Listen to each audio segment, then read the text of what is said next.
Vamos lá então para o nosso último bloco para falar sobre coesão referencial. Perceba como é interessante, né? E neste bloco, neste último bloco, além de falar sobre a coesão referencial lexical, como você vai perceber aqui, nós também traremos algumas análises práticas de correções gramaticais numa peça. Olha que lindo, para verificar mais uma vez tudo que nós já vimos. Vamos pegar item a item da peça e vamos verificar. A única coisa que não vai dar para verificar ainda, que eu já quereria, é a pontuação, que é assunto para a nossa próxima aula, que é um assunto pesadíssimo, é um assunto lindíssimo, que vai dar a nós um nível de percepção muito interessante das peças. Então, pontuação vem aí. Mas antes de falar sobre pontuação, nós vamos falar a respeito da chamada coesão textual lexical. Vejamos aqui, então, o que se pode falar sobre os termos lexicais. Lembra-se, nós temos a coesão referencial de natureza com mecanismo fixo, nós temos os mecanismos livres, nós temos os mecanismos adjuntos e nós temos também os mecanismos lexicais. Só para relembrar, diferença entre... Eu sei que você já pensou muito nisso, já falei, mas vamos lá. Diferença entre este e aquele. O este sozinho retoma, ele é anafórico, fixo. O aquele sozinho retoma, anafórico, fixo. O este retoma o último núcleo citado, aquele retoma o primeiro. O direito administrativo e o direito constitucional são direitos, são extraordinários. Este, constitucional, aquele, administrativo. O direito administrativo é muito importante. Esse ramo do direito, esse mais substantivo, retoma. Falei deste ramo do direito. Este mais substantivo, qual é o ramo? Direito administrativo. Este mais substantivo, projeta. Tem que dominar. Quem domina, olha, está em alto nível. Alto nível, alto nível. Certo? E diferença entre isso e isto. O isto, vou repetir, o isto está intimamente ligado à ideia de projeção de uma ideia. Projeção de uma ideia. Direi isto, o direito administrativo é muito importante. Direi isso, o direito administrativo é importante. Está errado. O direito administrativo é muito importante. Isso é um fato. Pode parecer detalhamento, pode parecer bobagem, mas eu direi a você algo de maneira muito clara. Pouca gente sabe e quem sabe diferencia-se. Essa é a ideia. Muita gente pensa que não faz diferença, etc, etc. Eu, lamentavelmente, devo discordar dessas pessoas e certamente elas sofrem isso na pele, né? Quando elas têm que ir advogar. Às vezes elas são, de repente, importantes em outras coisas, mas quando elas vão escrever um texto, aí essas pessoas não conseguem se livrar da importância de conhecer um texto. Vamos lá, então. Lexicais são aquelas em que o remissivo consta de um nome. Veja bem, lexicais são aquelas em que o remissivo consta de um nome e não de um pronome. Então, veja, não vai ser um pronome que vai retomar, não vai ser um pronome que vai projetar, vai ser um outro nome, vai ser um outro substantivo. E aqui é que entra um aspecto muito interessante, que é o dicionário. De novo, aqui entra um aspecto extremamente interessante, que é o dicionário. É o dicionário que vai estabelecer aqui a lógica, né, de como é que isso vai ser feito, né, de qual o valor semântico que se tem para as coisas. Então, veja, olha, quando eu falo nos lexicais, eu falo naqueles que estão intimamente ligados ao dicionário. E quais são os lexicais? Os que estão ligados à sinonímia, só para ratificar, o por repetição, hiperonímia e hiponímia. Mais uma vez, tem que tomar esses nomes, viu? Saibam, é importante. Muito importante saber. Porque tecnicamente você consegue ler o texto. Ler texto não é para qualquer um, é para quem realmente estuda. E o direito, a base do direito é o texto. Então, quem não sabe texto, não consegue se dar bem no mundo jurídico. Portanto, vamos lá. Quais são os elementos sobre os quais nós falamos? O elemento de natureza sinonímica, o por repetição, o elemento de natureza hiperonímica e de natureza hiponímica. Bem, o que se pode afirmar sobre a natureza sinonímia? A sinonímia, meus diletíssimos colegas, é aquela em que, vou colocar acento nisso aqui, o elemento remissivo, ele tem, observe que interessante, caráter de substituição contextual. Significa dizer o seguinte, aqueles elementos são substituíveis contextualmente. Vou dar um exemplo. O juiz julgou procedente a ação. O magistrado entendeu que, em determinado contexto, a palavra magistrado pode perfeitamente substituir a palavra juiz, sem que não haja qualquer problema do ponto de vista semântico. Isso é muito complexo, né? Tanto que o mestre Caetano Veloso tem uma canção belíssima chamada Língua, né? Em que ela diz lá, ele diz lá, se você tem uma ideia incrível, é melhor fazer uma canção, porque está provado que isso é possível filosofar em alemão. Não sei se vocês sabem, em alemão a sinonímia não é muito comum, né? Cada palavra tem ou costuma ter um valor semântico específico, porque elas são formadas por composição, etc. A palavra Alemanha, assim. Mas no Brasil não, se você fala, por exemplo, a palavra homem, homem, indivíduo, sexo masculino, homem, cidadão, homem, ser humano. Então, veja que homem pode ser muitas coisas. Então, existe um caráter chamado caráter polissêmico. É a polissemia, é aquilo que vai além da semia, aquilo que vai além da semântica. A polissemia é que gera as chamadas várias interpretações. Então, em regra, repito, em regra, palavras sinônimas são aquelas que são substituíveis ali contextualmente. Eu ministro aula na Escola Superior da Magistratura, lá no estado de Goiás, e uma das coisas que eu mais percebo na Escola Superior da Magistratura é essa tentativa de unificação assim, de elementos lexicais, sabe? Em vez de ficar usando o autor, o autor, o autor, o autor, o réu, o réu, o réu, o réu, o réu, o que se faz? Tendência a fazer lá um elemento de substituição lexical. Eu, deveras, não indico. E deveras não indico por quê? Porque torna o texto atécnico, torna o texto estilístico apenas. Conquanto, repito, é uma questão de estilo. Isso é uma questão de estilo, obviamente está ligado a você, que é magistrado, a você que é assessor no tribunal. Então, você que vai, obviamente, decidir aquilo que você vai fazer. É possível, vou mostrar a você. Repito, a sinonímia ocorre quando quem retoma, quem projeta, geralmente retoma, né? Geralmente é anafórico, ou tem valor sinonímico. Vamos relembrar. Problema disso. Não existe sinonímia perfeita. Vou dar um exemplo. Rápido e veloz são palavras sinônimas, não são? Rápido e veloz são palavras sinônimas, não são? Diz o dicionário. Vá ao dicionário e você vai perceber isso. Mas se eu coloco, por exemplo, fast food, a palavra fast food é comida rápida ou comida veloz? Rápida. Mas pode ser comida veloz? Não, parece que não. Porque se eu digo comida veloz, parece que é uma comida que anda por aí a 120 km por hora. Você concorda ou não? Comida veloz, não dá. Nem pensar em comida veloz. Não, nem pensar. Esqueça isso. Não se pode pensar, nesse caso específico, em substituir. Portanto, não há, o que eu acabei de falar, sinonímia perfeita. Alguns advogados não gostam, por exemplo, que a palavra réu e a palavra inquirido, por exemplo, sejam sinônimos, porque não são. Então, às vezes, o sujeito é inquirido e ele é chamado de réu pela imprensa, né? Que às vezes é leigo nesse aspecto, aí se equivoca. E às vezes não só pela imprensa, mas pelo próprio advogado da parte que se adversa, ou então pelo delegado de polícia. Não é? O denunciado, por exemplo, e o réu são coisas bem diferentes. Então, observe que não são sinônimas dentro do Código de Processo Penal. O que se vê, eu acho muito interessante, assim, é que muitos colegas advogados se equivocam em relação a essa perspectiva sinonímica, né? É muito grave. Né? Palavras como, por exemplo, processo e procedimento. Processo e procedimento não são palavras sinônimas.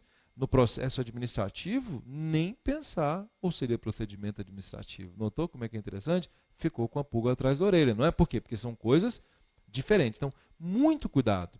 Um dos objetivos do grande jurista é monossemizar as palavras. Um dos grandes objetivos do jurista é monossemizar, que é estabelecer precisão, que é estabelecer uma lógica intimamente precisa, incidental sobre as coisas. O grande jurista estabelece uma lógica incidental, precisa, precisão. O que ele diz é exatamente aquilo que aquela palavra quer dizer e não há sinônimo. Mas, repito, num texto eles têm que retomar coesão referencial, aí existe o caráter de sinonímia. Notou? Como é que esse assunto é belíssimo? Quando se tratado com respeito, porque o que se vê por aí é só achismo, né? Em diálogos que eu vejo de muitos colegas advogados é muito achismo. E aí os que são sérios estudam tecnicamente coesão. É o caso de vocês. Outra coesão, que é a chamada coesão por repetição, a coesão lexical por repetição. Lembremos-nos, nós estamos aqui na coesão lexical. Nós estamos no momento em que nós vamos usar o dicionário. Os substantivos é que vão retomar outros substantivos. Então, o que é a coesão por repetição? É essa que eu acabei de falar. Essa coesão por repetição é exatamente aquela coesão em que, por questões de não estilo, por questões, veja só que interessante, de clareza, esse é o objetivo, é que se repete a mesma palavra. E essa questão de clareza, ela tem não natureza apenas de interpretação, não é só interpretação, mas também ela tem natureza técnica. Às vezes tem que haver repetição. Existe o caráter técnico necessariamente obrigatório ali. Eu vou dar um exemplo clássico. Se eu digo, por exemplo, o reclamante, e aí de repente eu troco o reclamante, por exemplo, lá, por, vamos imaginar, denunciado. Mas ambos não são polos na relação? São, mas denunciados é para o direito penal, né? O reclamante é para o direito do trabalho. Então tem que tomar cuidado. Os nomes às vezes são repetidos por uma questão técnica. Não é, fulano não tem estilo. Não, a questão é técnica. E eu penso que a principal questão é técnica. É a questão que dá origem, em que se embasam as estruturas. Percebe como é interessante? Essa é a principal questão. Tem que tomar cuidado.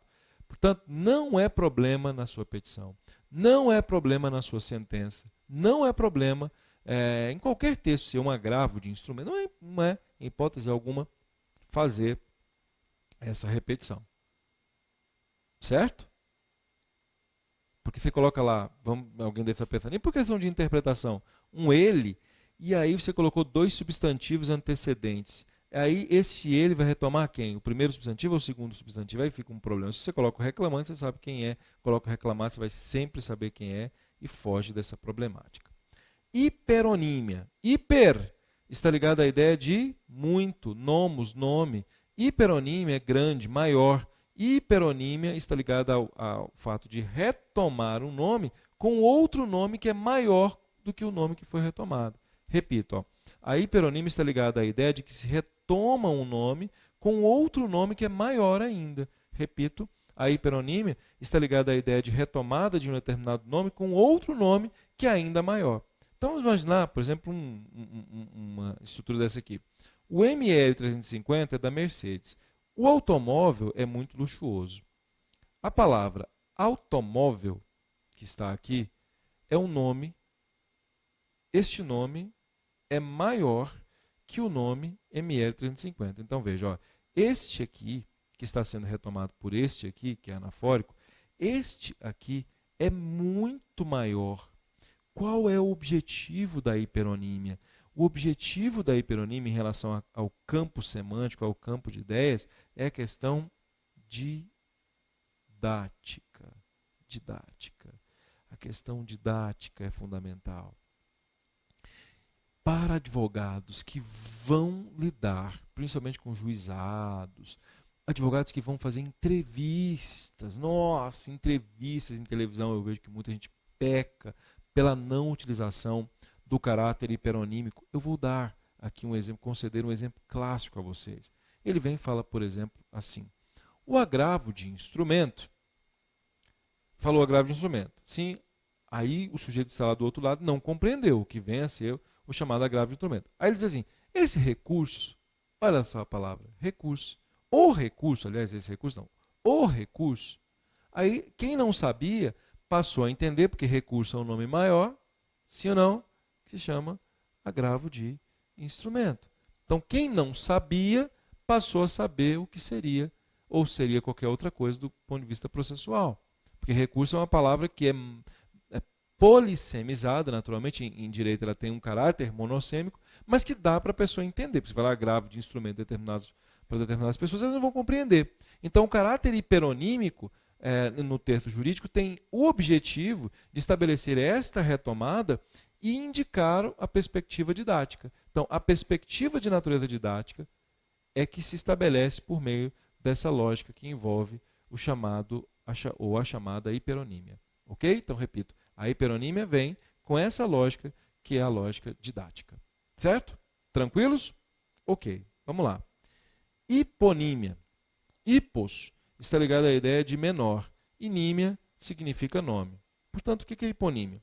Enquanto a hiperonímia está ligada à retomada com um nome maior, a hiperonímia está ligada ao nome menor. Olha aqui, contrário. Compre um automóvel, o ML 350. O caráter da hiponímia, meus diletíssimos, é especificativo. Essa é a lógica, é especificar. Então, quando eu uso a hiponímia, eu estabeleço a lógica da especificação. E é muito interessante, por exemplo, num discurso jurídico, repito, num discurso jurídico, a utilização da hiperonímia. Professor, de que maneira essa hiperonímia pode ser utilizada num discurso jurídico? Por exemplo, vamos imaginar uma situação como esta ou essa, hein? Olha que interessante. Ó. Uma situação como esta. Certo? Não, porque o esta sozinho, o que ele faz? Retoma. Viu como é que é interessante? Então vamos imaginar esta situação. Viu? Reescreva o texto. Não erre. Vamos imaginar esta situação. Porque aí o esta mais substantivo projeta. Então vamos imaginar esta situação. Você está fazendo uma defesa oral, por exemplo, uma sustentação oral no tribunal, e aí você diz, então, existem vários recursos, inclusive um recurso é fundamental, e talvez seja o principal dos recursos. Usou a palavra recurso, recurso, recurso, e é quem está ouvindo está pensando, meu Deus, o que ele vai falar? Do que ele vai falar? Do que ele vai falar? Aí você diz, o extraordinário, recurso extraordinário, ou o especial, recurso especial.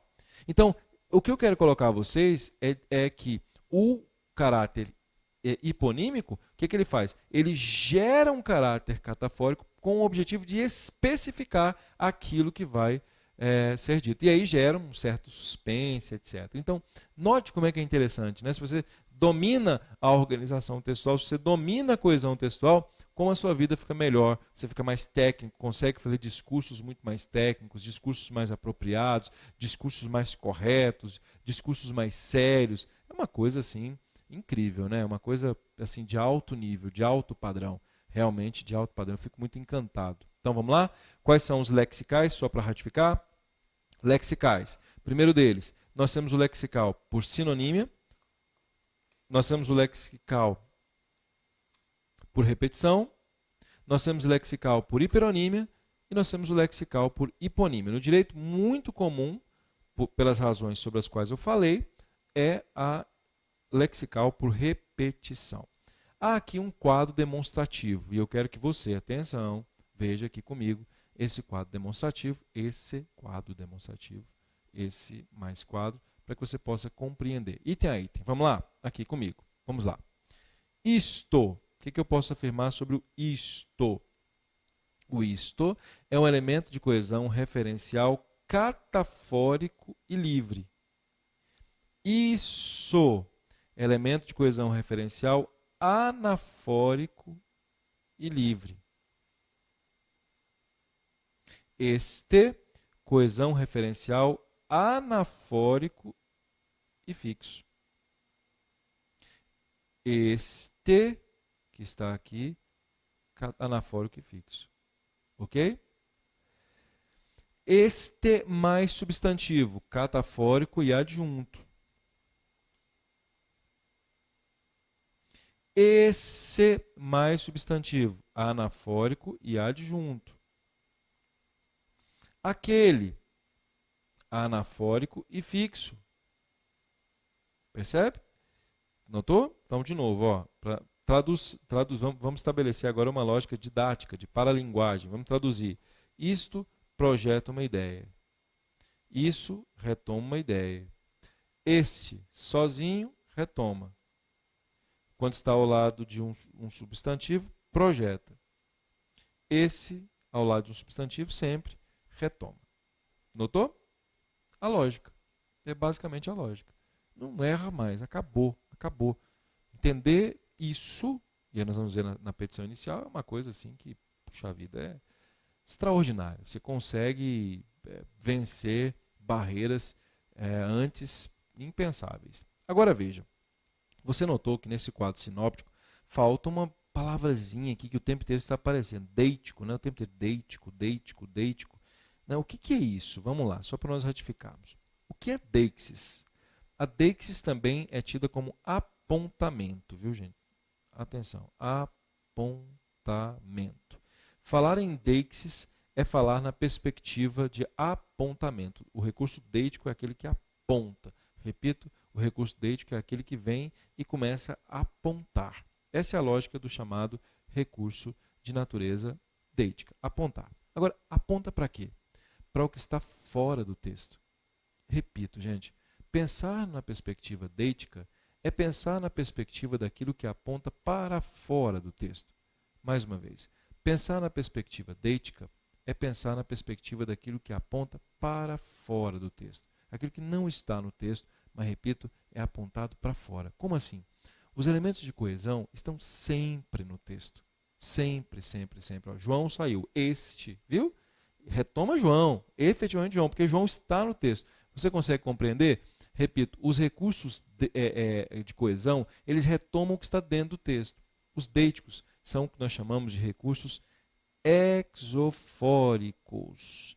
Ah, não vi isso e tal. Você quer continuar fazendo esse tipo de comentário para o resto da vida? Não faça isso, né? Não faça isso. O ideal mesmo é que nós tenhamos, de fato, alguma coisa séria, um estudo sério. Então, quando aponta para fora do texto, o elemento referencial não está ali no texto. Não, está fora dele. E aí, nós falamos que os recursos deíticos são aqueles que possuem a propriedade dos remissivos fazerem referência a elementos extratextuais, a elementos que estão fora do texto, fora, estão completa e absolutamente fora do texto. E como é que se dão esses elementos deíticos? Atenção, muito cuidado com o que eu vou colocar aqui a vocês. Há duas espécies para o direito, né? Cuidado, para o direito. Há a diferença entre este, anote aqui, vamos lá. Esse e aquele, quando envolve posse. Sim? Sim? Este.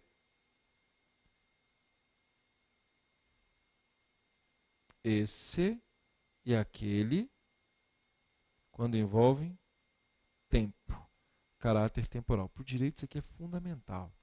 Essa posse aqui, ela tem muito mais, não é posse ligada ao direito civil, não. É posse muitas vezes ligada à perspectiva afetiva. Quase essa palavra, não é bem a palavra afetiva, mas de comprometimento com a coisa, a relação de comprometimento, o sentir-se comprometido. Então, por isso a lógica do comprometimento, do fazer parte de. Então, note, ó, essa é a lógica do este, do esse, do aquele. Enquanto o este, esse e aquele estão ligados à ideia de tempo. Então, veja bem. Quando estabelece essa lógica da posse, de fazer parte efetivamente, o que é o este? O este indica posse de quem fala. Então, por exemplo, este celular é meu. Esta caneta é do CERS. Notou que interessante? A propriedade é diferente. Realmente, esse celular é de minha propriedade. Esta caneta, vocês sabem, são juristas, a propriedade do CERS, mas ela está sob minha posse. É indicar a sensação de pertencimento. Quando eu digo assim, ó, ninguém mexe com este menino exatamente está sob minha posse, sob minha proteção ali afetiva. Quando eu digo, por exemplo, neste tribunal, por meio deste, se bem que é piegas, é contra a gramática ficar, venho por meio deste, mas se for usar, né, use pelo menos meio deste, não use por meio desse. Por quê? Porque este indica exatamente a posse sobre a coisa, ok? Então, num tribunal, este tribunal não admite isso. Aí esse isso é a coisa que você já disse. É lindo, não é? Enquanto o esse estabelece aqui, ó, a lógica daquele a quem se fala. Então, quando eu digo esse, repito, esse seu filho, isso inclusive começa a acabar casamento, hein? Esse seu filho é posse efetiva daquele a quem se fala. Porque, excelência, esse tribunal aí de que se fala indica afastamento. Note que o esse indica essa lógica de afastamento, o ato de afastar a coisa, possessivamente falando. Enquanto aquele, meu Deus, é um afastamento extraordinário.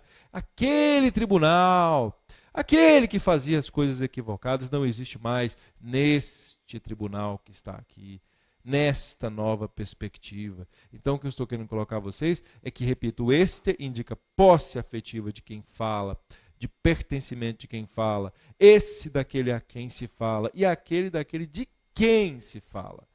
Percebe? A diferença é gritante, ela é muito interessante e vocês têm que dominar. Não é assim, este perto assim, eu vou ficar meio ridículo, mas, por exemplo, eu venho aqui e falo assim, perdão, este televisor ou esse televisor? É este. Por quê? Porque está perto. E agora? Este televisor ou esse televisor? É este, porque está perto ainda. Olha, isso é ridículo. Isso é ridículo. Por quê? Porque conceitos de perto e longe, vocês sabem, depende de quê? Do referencial. Eles dependem do referencial. O referencial teórico. Pelo amor de Deus. Pelo amor de Deus. Não é? A China é perto? Depende. Comparado à Lua, é. Meu Deus, é um absurdo. Este, em relação a tempo, indica tempo presente, neste ano, nesta semana, ou futuro próximo. Nesta próxima semana, coloca um elemento para indicar um adjetivo, por exemplo, para indicar que a semana que vem, nesta próxima semana, ou nesta semana, é a semana em que eu estou. O nessa é um passado recente. Então, olha, nesses últimos dias as coisas não têm sido fáceis, ou têm sido fáceis. Nesses últimos dias são dias próximos. Agora, naqueles dias são dias, naquela época, nossa, quando você vai chegando aos 30, né? Naquela época é um negócio meio complicado. Esse aquela indica um tempo distante. Por isso que esse quadro traz aqui para nós, meus diletíssimos colegas, sinopticamente o que eu acabei de falar a vocês, né? A lógica da deixis que eu coloco aqui a vocês. É muito lindo, né, gente? É muito lindo. Nossa, essa matéria é uma coisa lindíssima. E por falar, observe aqui na petição inicial, como é que se ocorre o equívoco, né? O acerto, aliás. Observe que lindo, olha, quando diz, em 31/7/2017, foi publicado, esqueça a questão da pontuação, que aliás é a próxima matéria, foi publicado decisão e concordância também, publicado decisão, Jesus, aqui combatida, conforme eventos número 16 e 17 dos autos de origem, considerando-se o início da quinzena legal, do primeiro, tal, manifestadamente tempestivo, nossa, muito ruim, o recurso se interposto até segundo inteligência, etc. Bem, considerando, já falei a vocês, né, caso se considere, nesse caso teria que se desenvolver, etc. Mas não é assunto da nossa aula. Agora veja, vamos elogiar. Desse modo, e não como muita gente escreve, deste modo, coisíssima nenhuma, repito, deste modo, coisíssima nenhuma, repito, deste modo, coisíssima nenhuma, tem que ser desse modo, repito, desse modo, essa é a lógica, desse modo, e não deste modo, não é?